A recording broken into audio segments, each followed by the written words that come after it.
Good morning, everybody. This is Brianna Coles, and this morning we are talking about a really fun subject. This is dreamers and doers.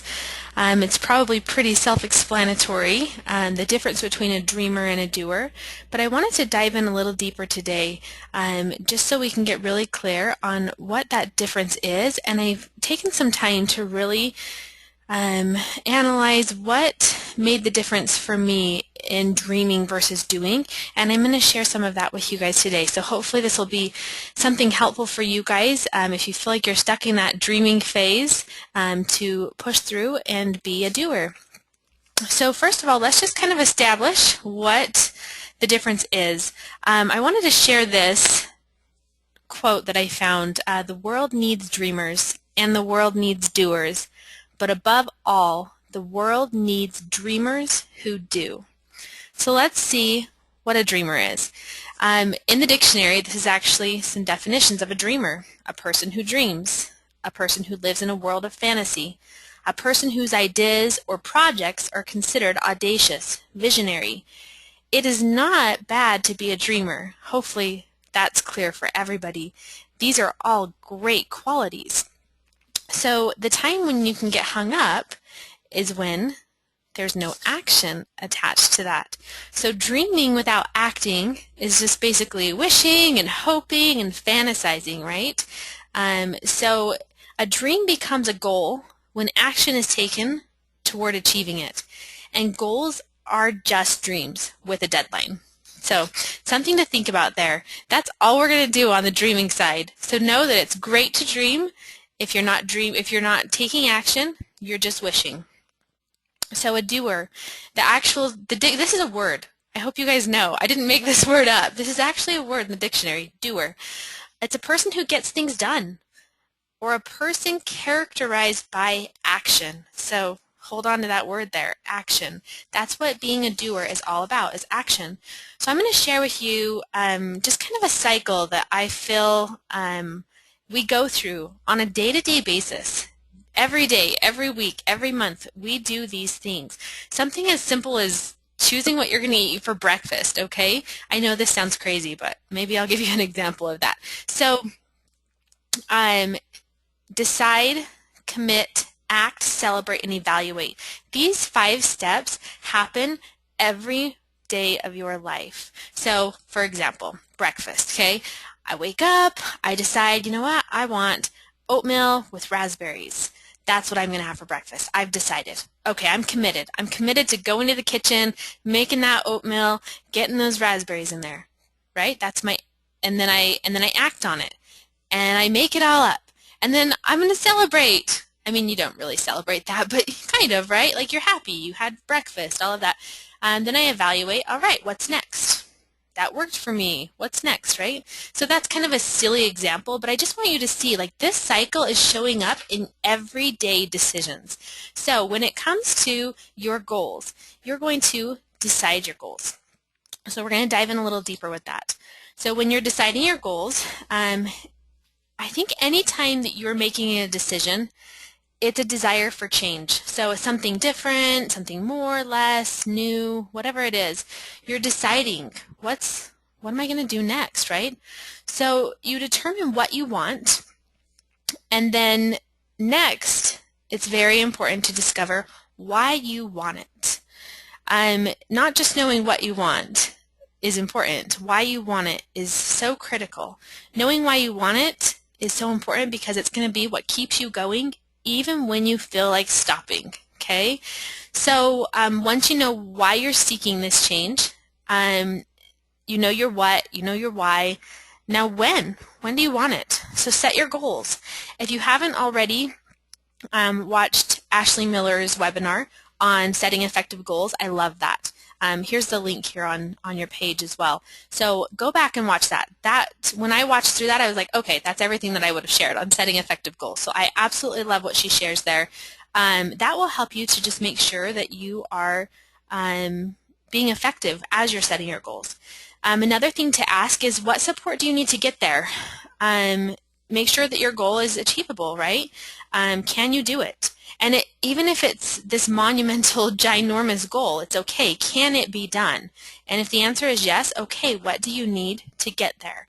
So figuring out some specifics. Maybe right now your goal is, let's just go with the elite rank in doTERRA, okay?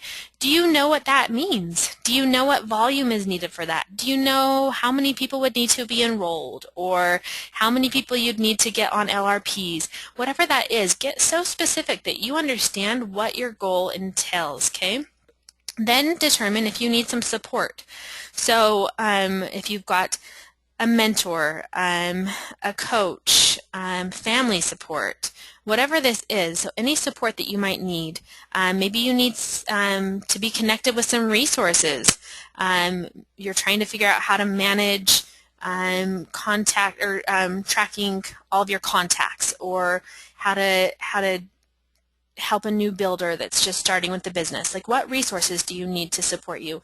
Maybe you need some additional training. Maybe you're not sure how to do placements. Maybe you're not sure on just, any little thing. Just maybe you need some extra training. So making sure to get clear on what do you need to get from point A to point B, right? Because you can just charge out there and start heading towards point B, but it's going to be a little messier, right?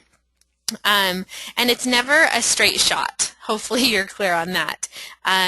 Getting from point A to point B, we're always redirecting and course correcting and all of that, okay? But if you know some of these specifics before you even get going, then you're going to be more effective. As you're deciding your goal, make sure you write it down and share it, okay? This is something that is so powerful. And if you lack certainty that you can achieve this goal, you're going to take half-hearted actions and doubt your ability. You might start to dread the tasks that are associated with even reaching the goal, because in your mind you're never going to get there anyways. So decide now that you can get there. I want to encourage you to stretch yourself, to set goals that would stretch you. And maybe you need to do it bite-sized, and that's okay. Sometimes you just need a little more proof that you are successful before you can see the next 10 steps in front of you. So say you're just getting started on your doTERRA journey and your goal is diamond, but that is too far away for you. You need to have some bite-sized things that help you to see what it looks like to get to diamond. That's great. Set it up in some bite-sized sections. I think that that's super valuable because it allows you to recognize what it took for you to get there, so that once you are there, you're able to duplicate and support somebody else in getting there as well. Another thing that I want to share here is just, it's really easy. I know this is one of my hang-ups that I had, and I still have this come up for me, but things get frustrating really quick if you're trying to figure out how to be 110% in every single area of your life. When I started building a doTERRA business, first of all, I didn't choose it, it chose me. It wasn't the plan. I was resolute that I wasn't interested in that opportunity, but it really did, I had some light shed for me, and it got really clear to me that this was a part of my passion and my mission. The challenge with that is I had just left my career to go home and homeschool, and this was where I was headed, right? I was so committed to homeschool and to balancing family life and to doing this raw and whole foods lifestyle. Like, there were so many things that were already taking my drive and passion and time. Time is a big one, okay? And so then I decide, oh my gosh, yeah, I want to be a doTERRA presidential diamond, right? Well, the challenge here is that I wanted to be 110% in every area of my life. So you can probably imagine how that went for me. I felt like I was failing with everything I was doing because I couldn't do it at 110% in every single area.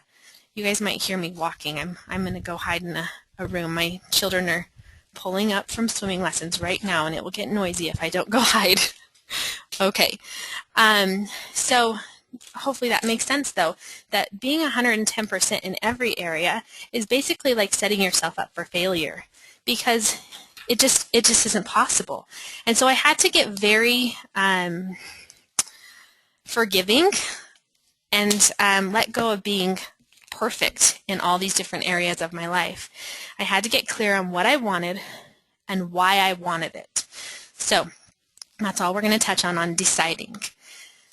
So next is your commitment. Now, I don't know about you guys, but anytime somebody asks me how committed I am to doing something that I've just said I'm going to do, obviously, if they told me on a scale of 1 to 10, what am I? I'm going to say 10, because I wouldn't want anybody to think that I'm any less committed than a 10, right? So that's just my natural answer. I'm just going to say 10. But I want you to really consider this here, desire versus commitment. So you've figured out what you want. You've figured out why you want it. Now what's your commitment? And if you say, I'm a 10, well, evaluate. Is that just my desire to have it, or is that my actual commitment level? And one thing that can help you with that is, okay, what does a 10 look like? What would a 10 do? What actions would I be doing? What results would I be accomplishing, right? And just get real with yourself. When you think, okay, what is my commitment? Come up with the first number that comes to you, not just 10 because it's the biggest, right? For example, when I was wanting to reach platinum, I sat down with some of my upline mentors, and they kind of shed some light on what that would look like for me to reach platinum in the amount of time that I had shared that I wanted to reach it in. And when they shared, oh, this many classes and this many that and this many that, I was like, oh, I don't know if I'm willing to do that. I'm doing this and this and this and this and this already, and I'm not willing to let any of that go. I'm not willing to not be 110% in all these other areas, right? So maybe I don't really want to be platinum. And so it took me some time to really look at that and go, okay, I desire it, but my commitment's not there. So my desire was a 10 and my commitment was like a 4. After I took time to really get honest with myself there, I went back to the deciding point of what I wanted and why I wanted it. Then I was ready to be committed to doing those things. So be real with yourself there. It's easy to just run out the gate with all this desire, okay, and then get burned out and not have that commitment to sustain you. So consider for yourself, what are you willing to do to reach your goal? Maybe there's some things that you need to delegate, eliminate, or negotiate. And what I mean by that is, again, back to the 110% in every area. I sat down with my husband when things started feeling a little too much, and I just said, okay, here's what's going on. Here's where I am and all the tasks that I have. What do you feel like you could help me with? And he took over laundry. I didn't look at laundry ever again. Like, he just handled it. And so that's something that you could consider is like, okay, what needs to be delegated? What needs to be eliminated? And so sometimes with this, it's things that, time suckers. Maybe it's watching TV. Maybe you're putting on hold, okay, I'm not going to be in this book club anymore. I'm going to take a break with that. For me, I was a faithful religious blogger. I blogged every moment of our life. I took pictures, probably more pictures in a week than most people take in a year. Like, I was extreme, and I loved it. But it took a lot of time. And I recognized, okay, if I just put a pause on that for a little while, I could have a lot more time to do this other thing, right? And so I eliminated that for a little while. And now here's the fun thing is that I'm getting to pull it back in now, okay?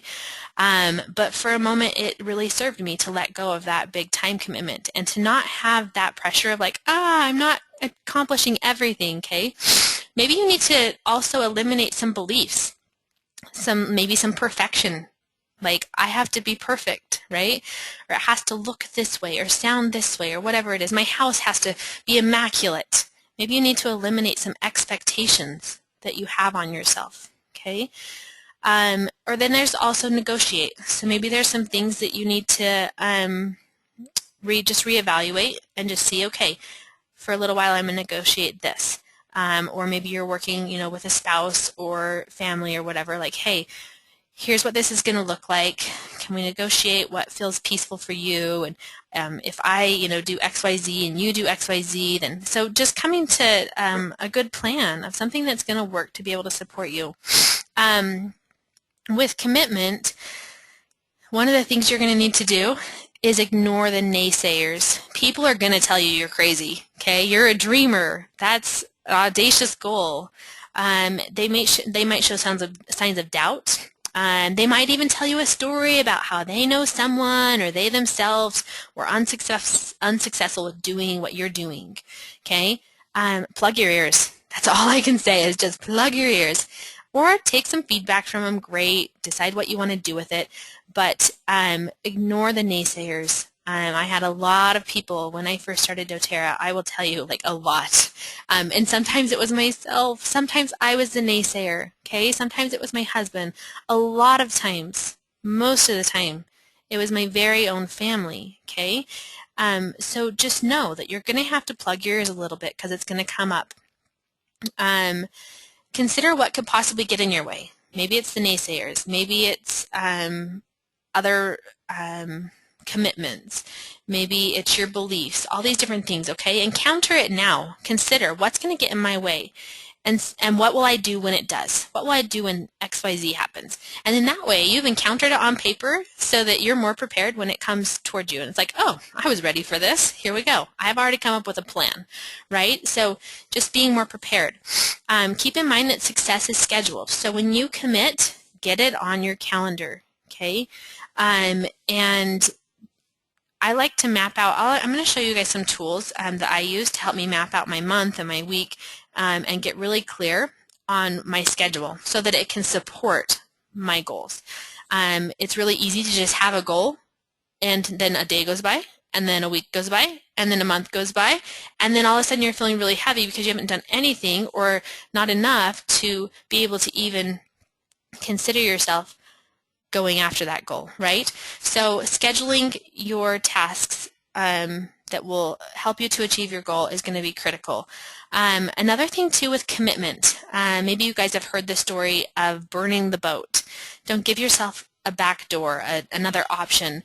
I think it was Greek warriors, and they were feared and respected by their enemies. In a battle, they established a well-deserved reputation for their bravery and unshakable commitment to victory. The key to this success on the battlefield had far more to do with how the commanders motivated the warriors than it did with the issues of tactics and training and all of that.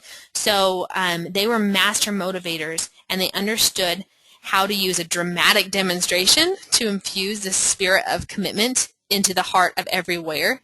And what I mean by dramatic is this. Once the warriors had gotten off the boats onto their enemy's shore, the commanders would shout out their first order. And do you know what it was? Burn the boats! And the sight of burning boats removed any notion of retreat from their hearts and any thoughts of surrender from their heads. Can you imagine that? Like, whoa. Your only way back home was through victory.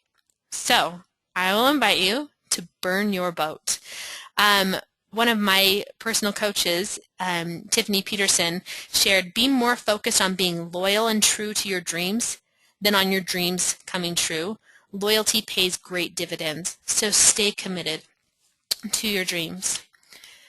All right, next. Whoops, I just clicked something that I wasn't supposed to.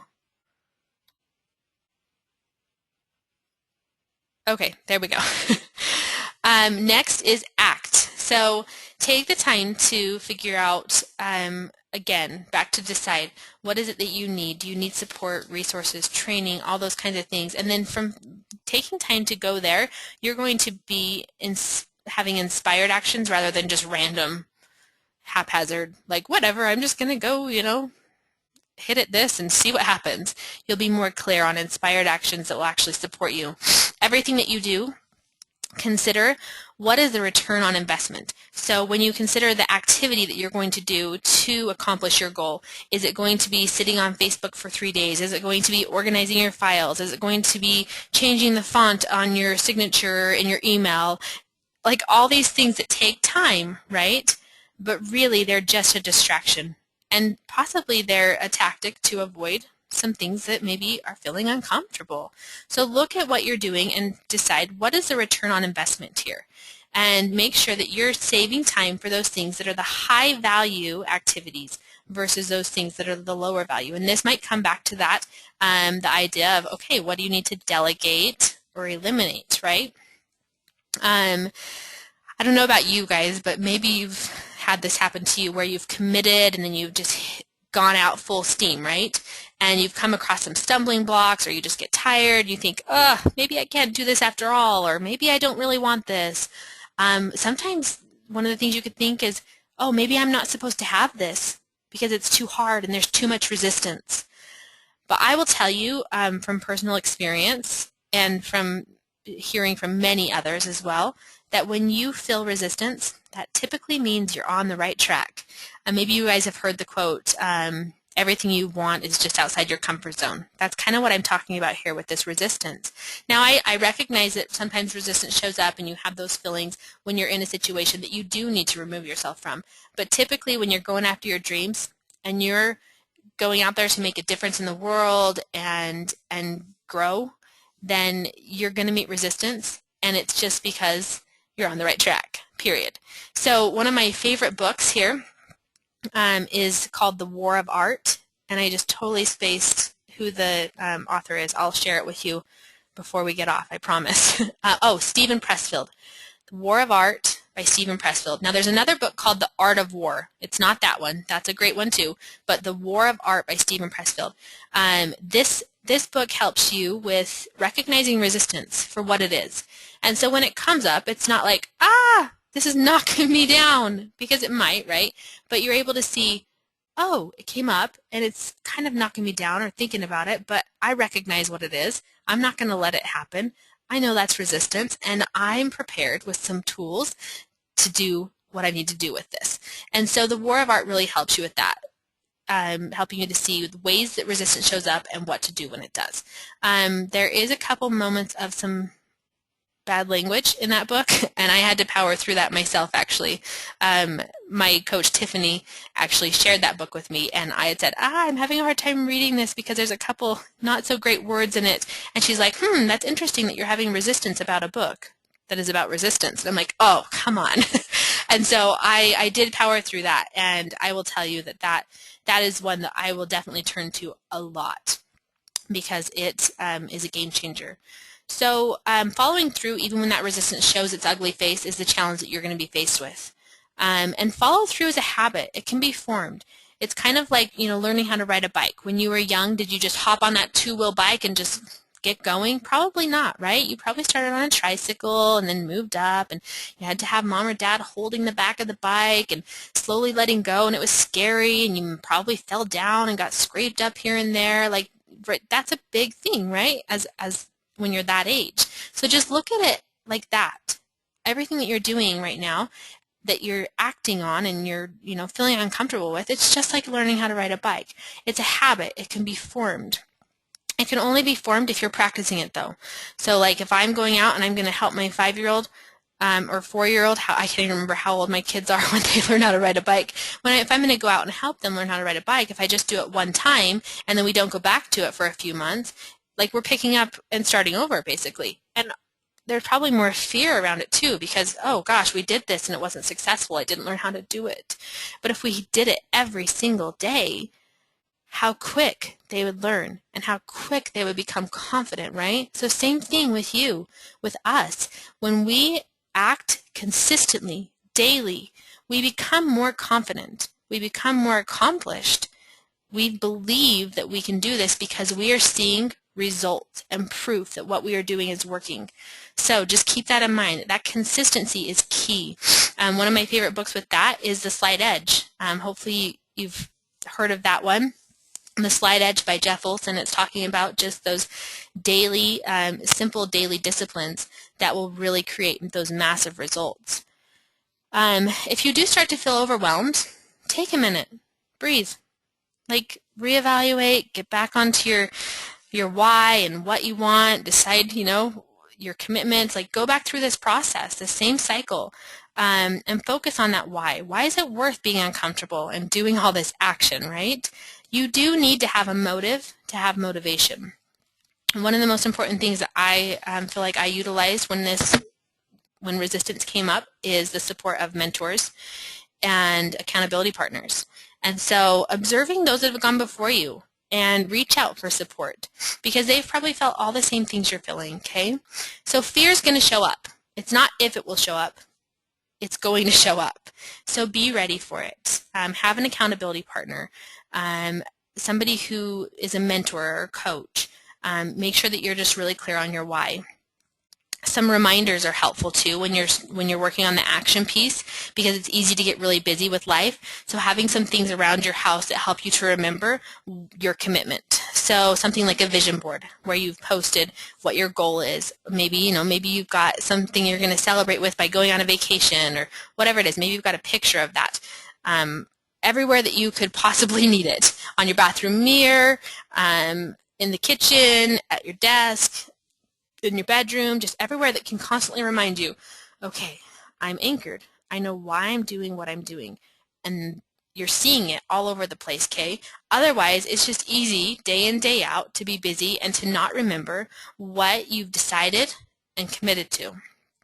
So having some reminders, maybe some post-it notes, maybe you've got something that goes off in your phone that reminds you to do, whatever it is that you've committed to acting on. Next is celebrate. This is so important. Just celebrating little milestones even. So maybe you're just getting started and your end goal is, diamond, presidential diamond, whatever it is. But celebrating those things that happen in between and recognizing that they're all a part of the journey, okay? So at the end of, the day, looking and saying, okay, what did I do well today? It's so easy at the end of the day to just lay on your bed and just think of all the things you didn't get done, all the things that didn't go well, right? Like all those different things. And it's like, oh dear. And in fact, I actually have another book that I love that really supports this, and it's The Gift of Imperfection by Brené Brown. I love reading books, can you tell? I feel like that's a huge piece to my accountability partner / mentor kind of, like those books. Like they really are my teachers. And so they've helped me a ton to reprogram. Like everybody needs some reprogramming. I don't think anybody's immune to some faulty programming, okay? And so just taking the time to just reprogram. But in there it talks a lot about how, we shame ourselves a lot on what didn't happen. And so take time to celebrate what did happen, what did work. Even if it's something as simple as, I brushed my teeth and took a shower today. Okay, that sounds silly, but really, take time to celebrate those milestones. And if you have team members that you're supporting as well, take time to celebrate their milestones. Even say your goal is silver right now, and one of your leaders hits executive. Well, it's not elite. It didn't help you to get to silver. But celebrating that they hit executive matters, right? So celebrating all those little things and being grateful for what is happening, what is working, what you are learning. Next, you're going to evaluate what worked, what didn't, how did your commitments go, what did you learn, okay? One of my favorite things to do, and I've just started doing this in my personal mentoring calls with my team, and I've seen it do amazing things. So as you're breaking things down into smaller steps, one thing that's great to do is on a scale of 0 to 10, how would you rate your progress towards this goal? Then you'd answer, okay? So 0 being nothing, you've done nothing, and 10 being the goal. Where would you rate yourself? So say your answer was a 3, for example. Your next question you're going to ask yourself is, why so high? Now that sounds kind of like, well, 3's not that high. Are you making fun of me, right? It's not. So you ask yourself, why so high? And then it will allow you to look at everything that's currently going well, what you have accomplished, what's gotten you from a 0 to a 3.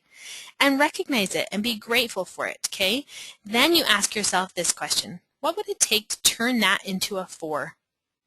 This question focuses on planning what the next step is. And it's not, what are the next 20 steps? It's, what's the next simple step that you need to do to move to a 4?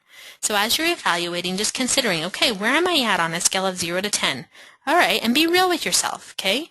Where am I at? And what would it take for me to get to a 4? So that's one of my favorite things to do as you're going through the evaluation and the goal setting process.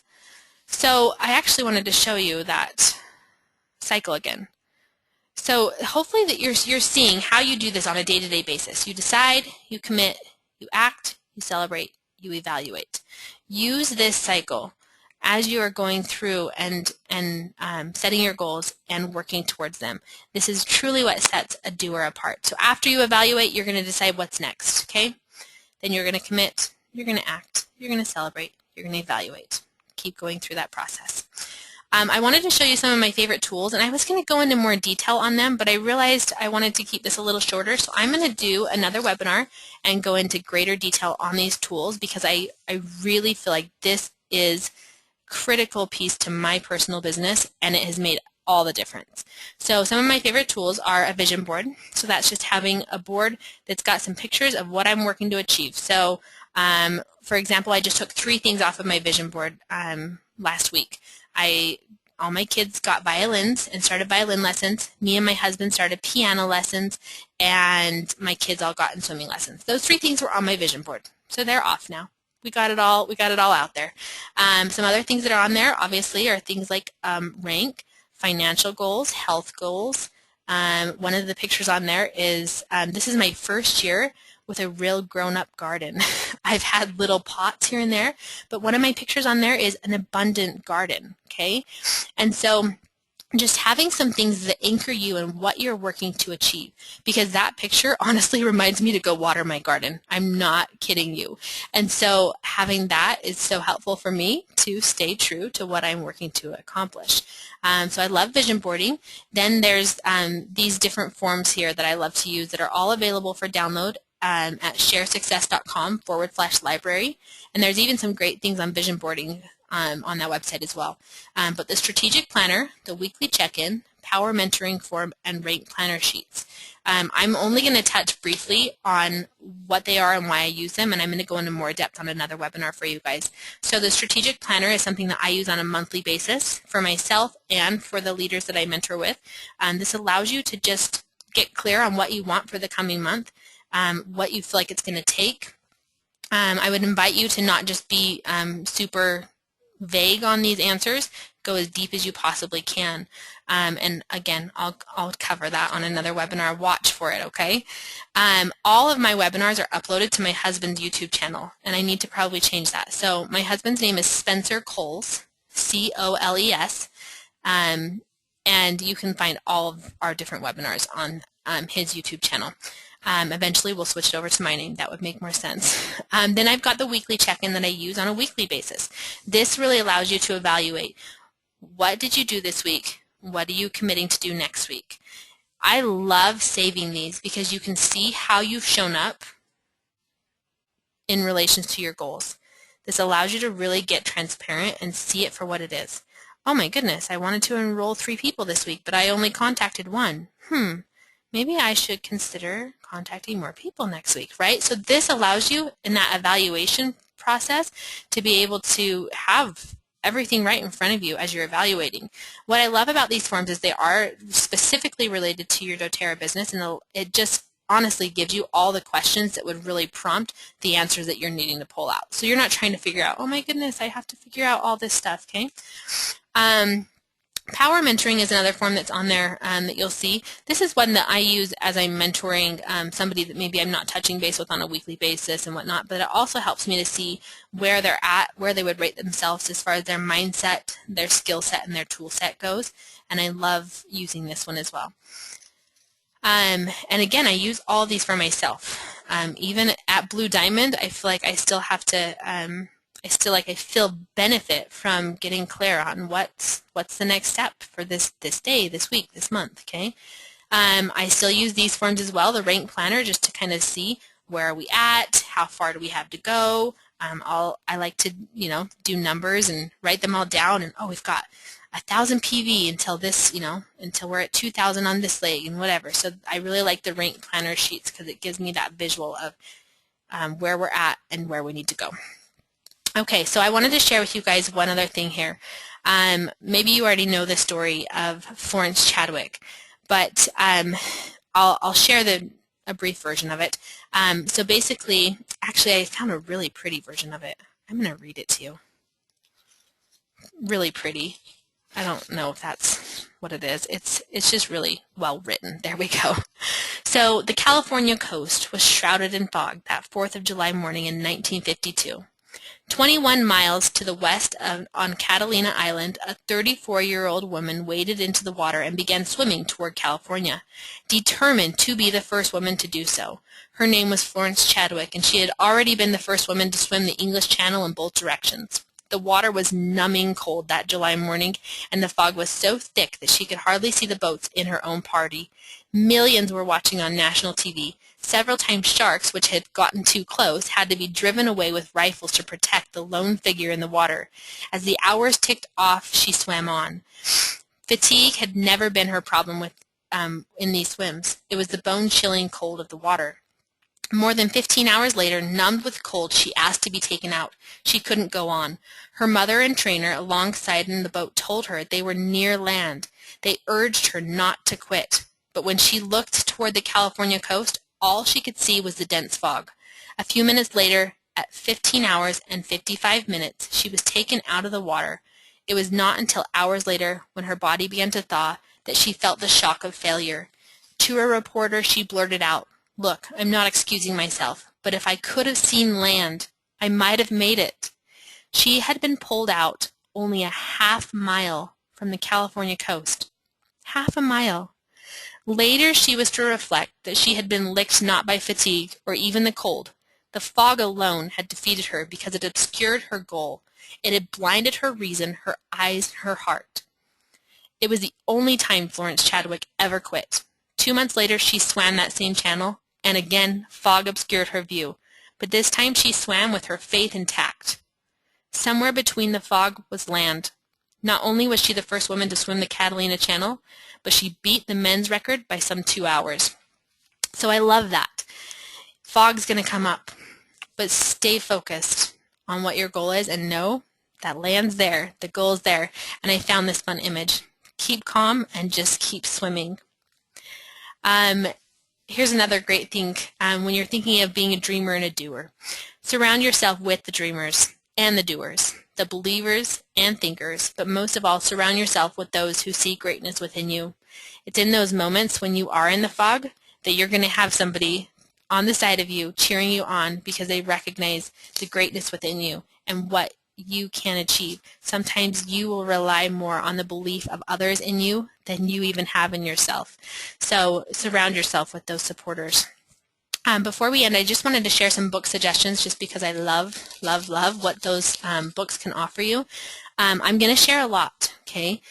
This does not mean you need to go buy all these and read them all in the next month and totally be distracted from doing any of the action, okay? Because we can get really caught up in personal development, which is great. Personal development's wonderful.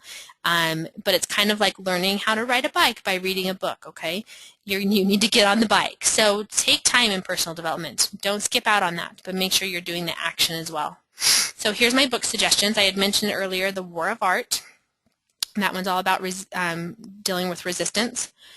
Jackrabbit Factor, I love that one, by Leslie Householder.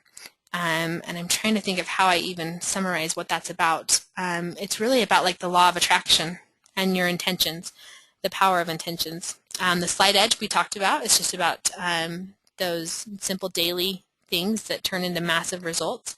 The Big Leap, I love what that offers as far as helping you to recognize when you have something that's kind of keeping you stuck. Just recognizing it for what it is that you kind of have set the maximum success that you feel like you can reach, and it's hard to go beyond that. And so this helps you to push beyond that level of where, you kind of are holding yourself. Then Daring Greatly by Brené Brown is one that's a lot about being vulnerable and being willing to be vulnerable and the power of that. Feel the fear and do it anyway. It's actually one that I've had on my shelf for a very long time, and I haven't gotten to it yet, but I wanted to share it because I love just the title of it. Like, okay, I'm going to feel the fear and do it anyway. So I'm excited to be reading that one here soon myself. Goals by Brian Tracy is something that's helpful to breaking down goals. And Eat That Frog, also by Brian Tracy, is helpful to helping you to just get in there and eat that frog. So you'll understand what that means. It's basically about getting the things that you need to get done, so to actually reach your goal. I found some other quotes that I wanted to share with you guys, and then we'll wrap up. Let your faith be bigger than your fears. Never give up on a dream just because of the time it will take to accomplish it. The time will pass anyway. Nothing is impossible. The word itself says, I'm possible.